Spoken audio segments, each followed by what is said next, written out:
mais do que lida, ouvida, deve ser ponderada.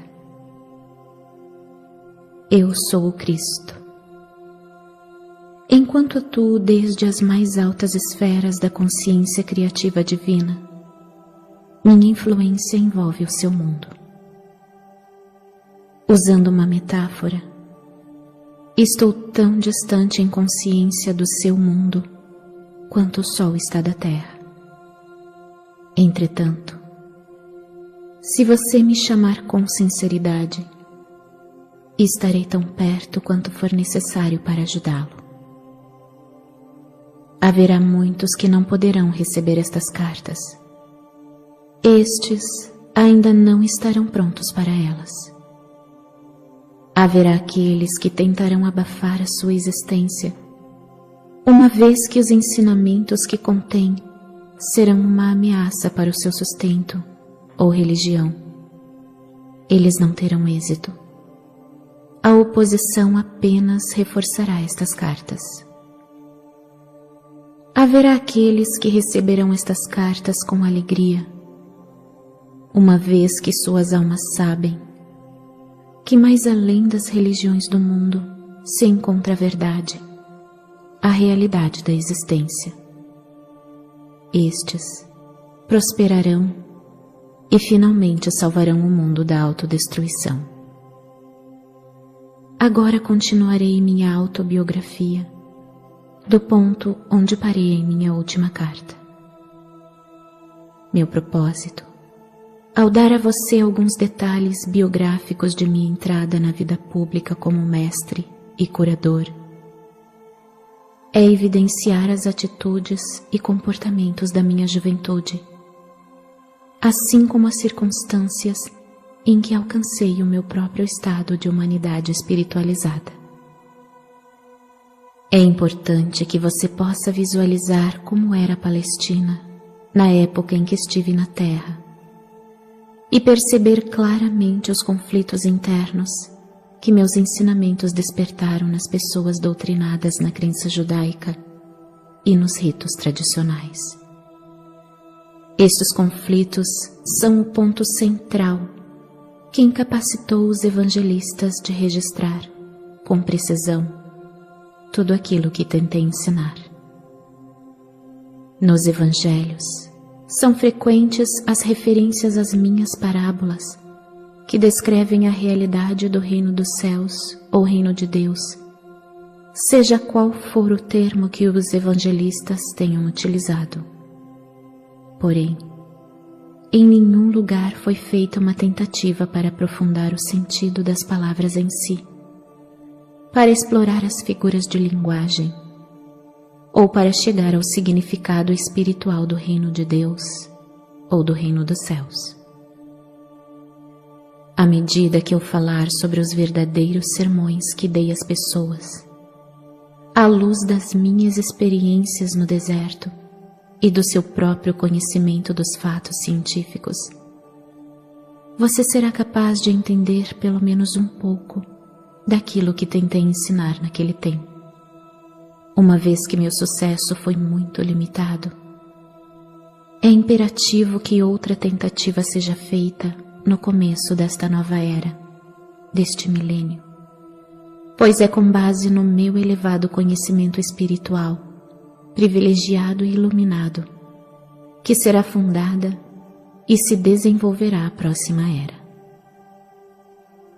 Foi e ainda é essencial que um mestre como eu e como outros que existiram, muito sensíveis e totalmente comprometidos mental e emocionalmente com a busca da verdade da existência, venham à Terra cunhar palavras para descrever para a humanidade, aprisionada em palavras, aquilo que reside na dimensão criativa universal, em um estado não definido. Se não fosse por tais mestres inspirados, as pessoas na Terra permaneceriam na ignorância a respeito de tudo o que há além da Terra, pronto para ser contatado e pessoalmente experimentado e absorvido para promover a futura evolução espiritual. E ainda mais, se diz que a Bíblia é o livro mais amplamente lido no mundo. Na sua forma presente, ela serviu aos seus propósitos. O Novo Testamento, da forma como está, com toda a carga de interpretações errôneas, é um impedimento para a evolução espiritual. Agora é tempo de avançar para uma nova esfera de percepção e compreensão mística. Uma vez que me é impossível descer novamente a um corpo humano para falar ao mundo, além de ter outras dimensões nas quais ensino, treinei uma alma sensível para receber e transcrever. É o melhor que posso fazer para falar pessoalmente com você. Espero que você possa receber e aceitar isso. Tudo aquilo que for errôneo será apagado. Esteja certo disso. Os incidentes e as curas relatados nas páginas que seguem não são importantes. Eles aconteceram, mas são contados apenas para que você possa entender o verdadeiro significado espiritual. À medida que for lendo, ouvindo, quero que você relacione as condições de 2000 anos atrás com a sua vida e tempo presentes. Quero que você considere a pessoa de Jesus como um ícone do que finalmente pode vir a ser alcançado por todo ser humano que estiver pronto e disposto a converter-se no membro fundador do reino do céu na terra. Ainda que as pessoas do seu mundo sejam o que você chama de sofisticadas e cheias de importância, com seus modernos conhecimentos e ensinamentos, versados nos costumes contemporâneos e nas novas formas de se relacionarem uns com os outros, as pessoas daquele tempo eram basicamente iguais a você. Elas eram controladas e motivadas inteiramente pelos seus impulsos gêmeos de ligação, rejeição, desejos, repulsões, assim como você. Elas amavam, odiavam, criticavam, condenavam, caluniavam e intrigavam. Tinham ambições de chegar ao topo da sociedade. Desprezavam aqueles que fracassavam na vida. Secretamente eram promíscuas e insultavam aqueles que de alguma forma eram diferentes delas. Para ajudar você a compreender e a entrar plenamente naquele tempo em que estive na Terra, minha consciência desceu até o seu plano de existência terrena para experimentar mais uma vez a pessoa de Jesus, as emoções e os acontecimentos nos quais estive envolvido.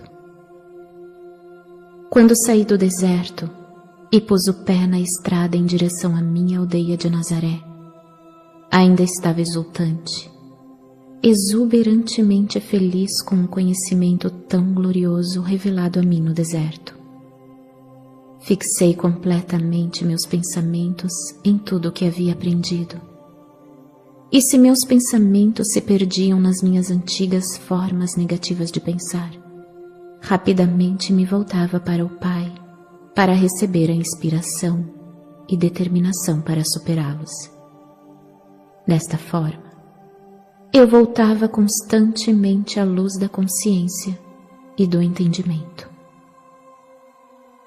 Algumas pessoas me olhavam com desconfiança, vendo minha alegria e também minha aparência suja e descuidada. Será que eu estava bêbado? Perguntavam-se. Outros me olhavam com aversão. Ao invés de reagir com raiva, como fazia no passado, eu lembrava que havia sido abençoado com visões e conhecimento que eles não podiam nem imaginar. Abençoai-os. Rezei para que sua visão interior se abrisse de maneira semelhante e continuei em paz o caminho até minha casa. Entretanto, alguns aldeões olharam com compaixão para o meu lamentável aspecto e correram para suas casas para buscar-me pão e mesmo vinho, para ajudar-me a continuar o caminho. Havia sempre alguém que me oferecia abrigo para a noite. O Pai Vida, de fato, supriu todas as minhas necessidades e me deu toda a proteção necessária. Durante todo esse tempo, eu não disse nenhuma palavra a respeito das minhas semanas no deserto. Sentia que ainda não era o momento. Por fim, cheguei à minha aldeia, Nazaré, e o povo caçoou abertamente de mim, apontando meu aspecto imundo e minha roupa rasgada.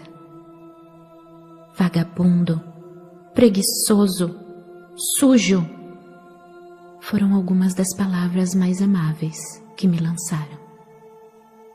Cheguei à porta de minha mãe com um sentimento de pavor, pois eu sabia que ela ficaria mais chocada do que seus vizinhos ao me ver diante dela, magro, mostrando os ossos sob a pele, os olhos fundos, as bochechas vazias, a face queimada, os lábios rachados do sol, a barba longa e embaraçada. E a roupa? Ficaria furiosa ao ver minha roupa. Sua cor original totalmente reconhecível pelo pó do deserto e o tecido desfeito e rasgado. Subi os degraus e preparei-me para aguentar a fúria de minha mãe. Quando chamei, minha irmã veio à porta. Olhou-me boquiaberta, assustada e com os olhos arregalados, e bateu-me a porta na cara.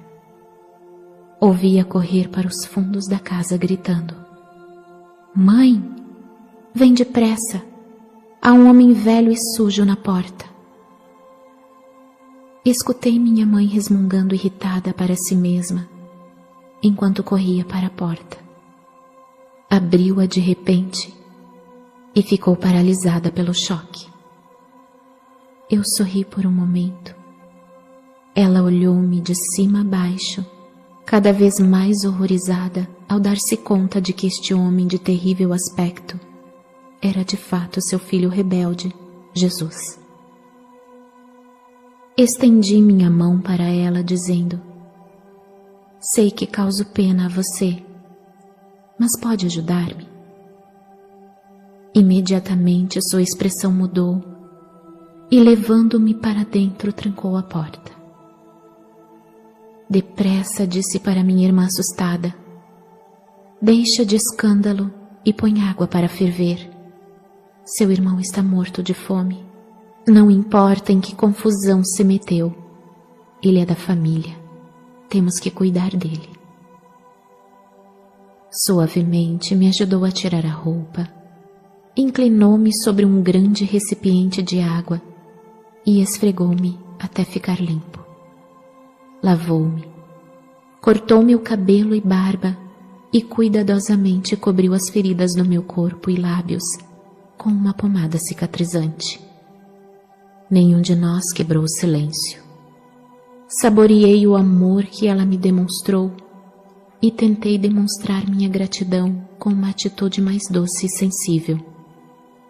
Depois de vestir-me uma túnica limpa, ela serviu-me uma refeição frugal de pão, leite e mel. Relutante, deu-me vinho para recuperar as forças, embora estivesse claro que ela pensava que era o vinho a grande causa de minha terrível situação. Então conduziu-me até a cama e cobriu-me. Dormi por várias horas e acordei revigorado pela luminosa manhã de sol que se via pela janela.